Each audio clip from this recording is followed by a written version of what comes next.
ഇപ്പോൾ സമയം 8:44 രാത്രി. എന്താ പരിപാടി എന്നല്ലേ, വയനാടിൻ്റെ സ്പെഷ്യൽ കുഷ്കച്ചോറ് അഥവാ ഇറച്ചിച്ചോറിൻ്റെ ഓർഡർ വന്നിട്ടുണ്ട്. അത് രാവിലെ തന്നെ കൊടുക്കണം. 7:45 സാധനം കൊടുക്കണമെങ്കിൽ രാത്രി തന്നെ ഞാൻ പണി തുടങ്ങണം. ഉള്ളി, തക്കാളി, ഇഞ്ചി, പച്ചമുളക് എല്ലാം കട്ട് ചെയ്ത് ബീഫ് മുറിച്ച് എല്ലാം സെറ്റാക്കി വെച്ചതിൻ്റെ ശേഷമാണ് ഞാൻ ഉറങ്ങാൻ കിടന്നത്.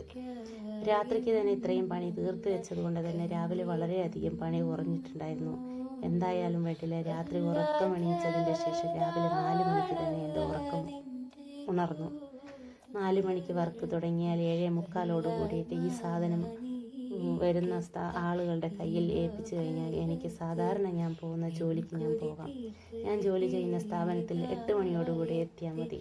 രാവിലെ 7:45 തന്നെ ഞാൻ എൻ്റെ പണികളെല്ലാം തീർത്ത് അവരുടെ കൈകളിലേക്ക് സാധനം ഏൽപ്പിച്ചിട്ടുണ്ട്. അതിൻ്റെ ശേഷമാണ് ഞാൻ എൻ്റെ ഡ്യൂട്ടിക്ക് പോയത്. എന്തായാലും രാവിലെ 4 മണിക്ക് എഴുന്നേറ്റതിൻ്റെ ശേഷം തക്കാളിയൊക്കെ നേരത്തെ കട്ട് ചെയ്തതിൻ്റെ ഗുണം മനസ്സിലായി.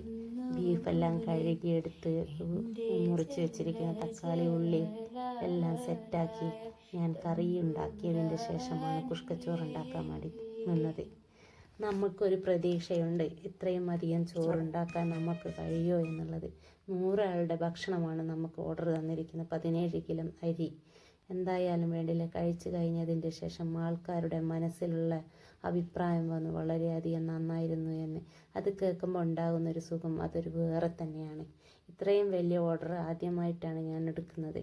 എങ്കിലും വേണ്ടില്ല, ഇനി തുടർന്നും ഇത് ചെയ്യാമെന്നുള്ളൊരു കോൺഫിഡൻസോടു കൂടിയാണ് ഞാൻ ഇത് ചെയ്തത്.